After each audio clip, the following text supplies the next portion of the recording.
I'm 32 male, and for the better part of my 20s, I thought I had my life figured out.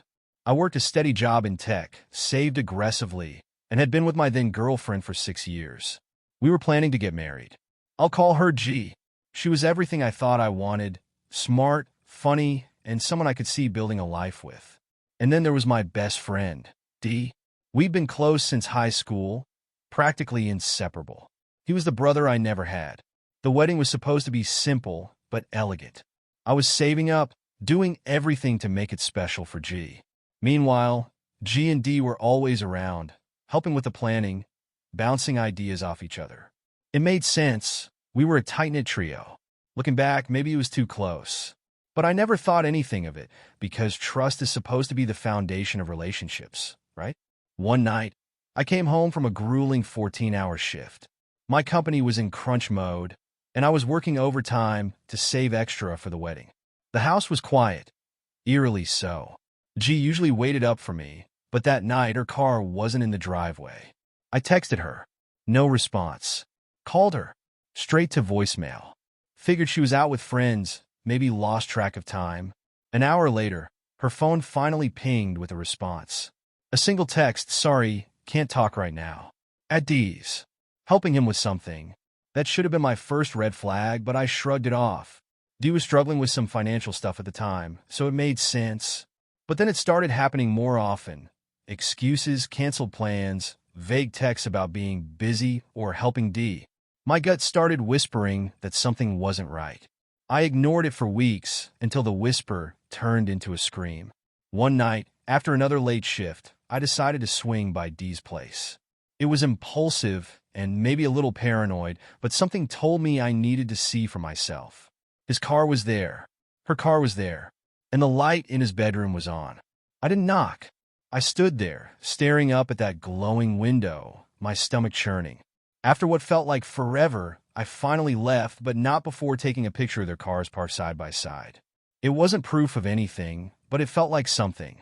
Enough for me to confront G the next morning. When I showed her the picture, she froze. Her eyes darted away, her hands fidgeting. Then came the excuses. "You're being ridiculous. We're just friends. You're paranoid." But the cracks in her story were obvious. Her voice wavered. Her gaze never met mine, and when I asked her point-blank if she was sleeping with D, the silence was deafening. She didn't confess right away. She kept up the charade for another week until I caught her sneaking out at 2 a.m., dressed like she was heading to a club. She tried to spin it as a girls' night, but I followed her. I watched her drive straight to D's house. That night, she finally broke down and admitted it. They'd been seeing each other for months, sneaking around while I worked overtime to pay for a wedding that was never going to happen. The betrayal cut deep, but what gutted me was her lack of remorse. She justified it. "You're always working," she said. "I needed someone who was there for me." And D? He had the audacity to call me the next day, acting like he was the victim. "It just happened, man," he said. "I didn't mean for this to hurt you." I ended things immediately. G moved out, and D was blocked from my life in every conceivable way. But the damage lingered. For months, I couldn't sleep, couldn't focus. I buried myself in work, climbing the corporate ladder just to distract myself. I swore off relationships, convinced that trust was a lie people told themselves to feel secure. Years passed, and slowly things started to improve. I threw myself into investments, bought and flipped a few properties, and eventually hit it big with a tech startup I co-founded. By 30, I was financially secure enough to buy a mansion, a sprawling, modern place with all the bells and whistles.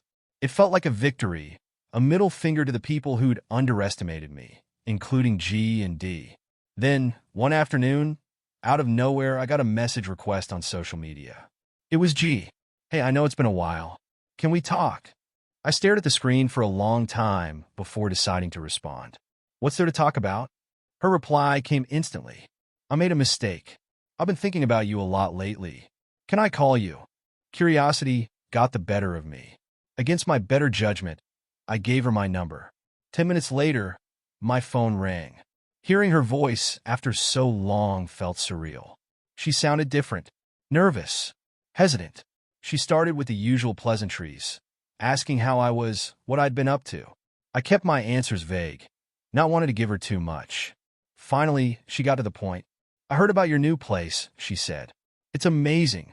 You've done so well for yourself. I could feel the gears turning in her head, the entitlement creeping in. Why are you really calling, G? I asked, cutting through her small talk. She hesitated. Then came the sob story. She indeed didn't work out. Big surprise. He cheated on her, left her high and dry. She was struggling to make ends meet, living in a cramped apartment, barely scraping by. I miss you, she said.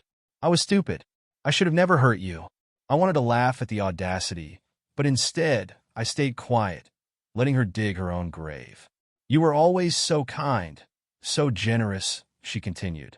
I don't expect anything, but I was wondering if maybe you could help me out, just until I get back on my feet. There it was, the real reason for her call. She wasn't sorry. She was desperate. What exactly are you asking for? I said, playing dumb. Well, I don't know. Maybe I could come stay with you for a little while? I'd help out around the house, of course. I couldn't believe what I was hearing. You want to move into my house? After what you did? She had the gall to sound offended. I've changed, I swear.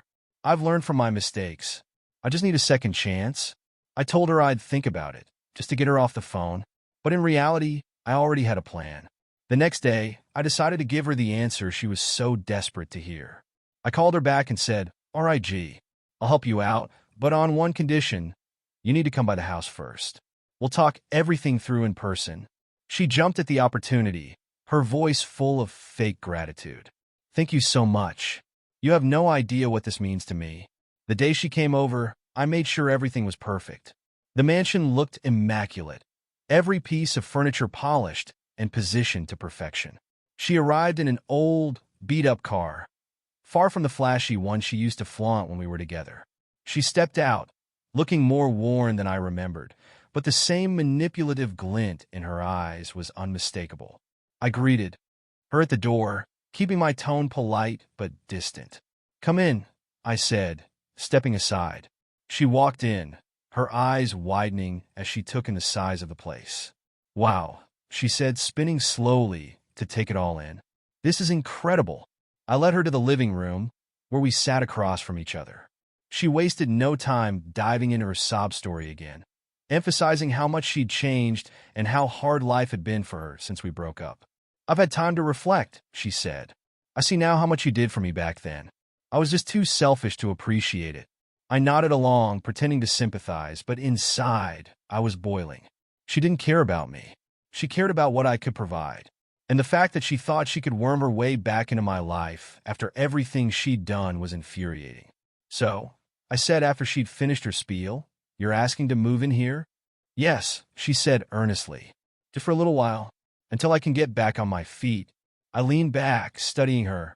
And what about D? I asked, throwing his name out deliberately. Her expression flickered. I told you, we're not in contact anymore.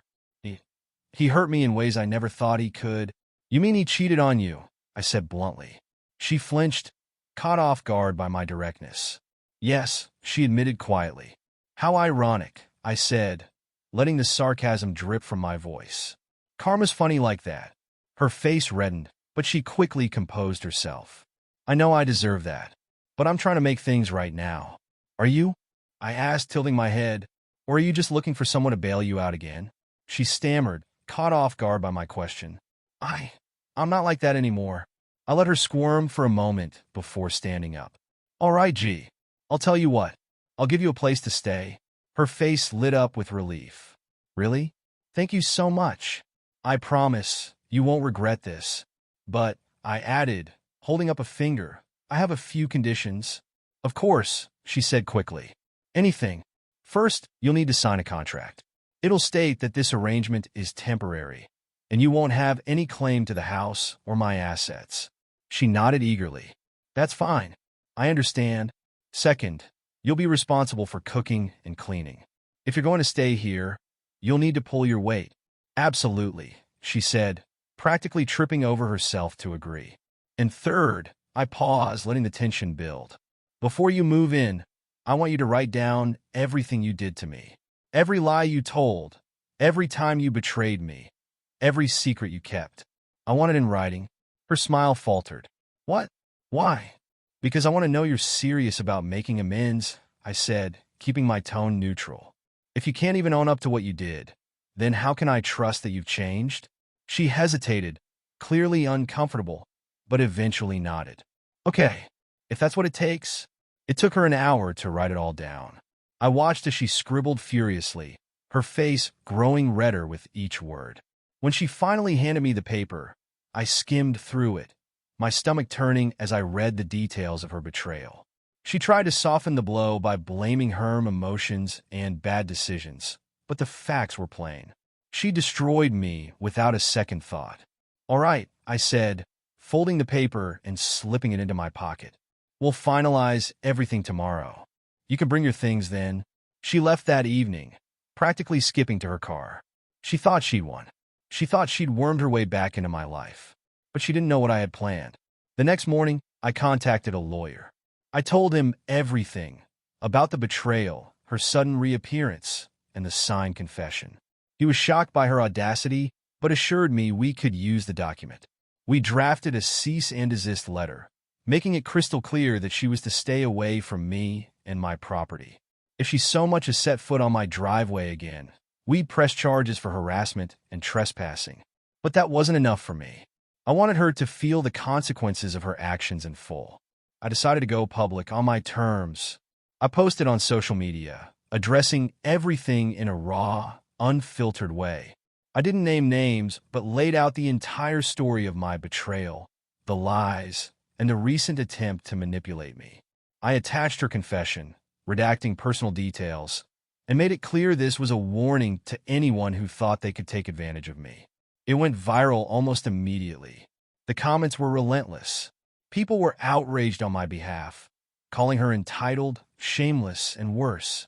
Her mutuals who still followed me started putting two and two together. Within days, G's reputation was in tatters. People she thought were friends began cutting ties, and word spread fast in her circles. It wasn't long before I got a furious voicemail from her. "How could you do this to me?" she screamed. "You've ruined my life." I played it back later, laughing at the irony. I ruined her life?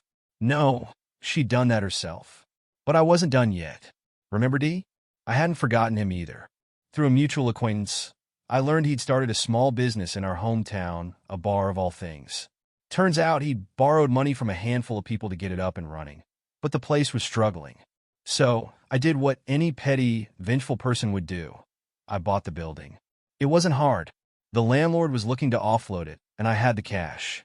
Once the paperwork was finalized, I sent D an official notice to vacate the premises.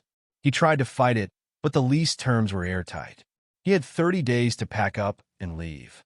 When he found out I was behind it, he showed up at my door, yelling like a maniac. "You can't do this. This is my livelihood." I stood there, calm and collected. "And you thought sleeping with my fiancée was a good idea? Actions have consequences, D." He threatened legal action, but we both knew he didn't have the resources to fight me in court. By the end of the month, his bar was shut down, and he was out of business. Last I heard, he'd moved to another state, trying to start over. As for G, she tried contacting me a few more times, alternating between angry rants and tearful apologies. I ignored them all. Eventually, she disappeared from my life entirely. Reflecting on everything, I can't say I'm proud of how far I went for revenge, but I don't regret it either. They took advantage of my trust, my loyalty, and my love. They thought I'd roll over and let them get away with it. They were wrong. If nothing else, I learned the importance of boundaries and self-respect.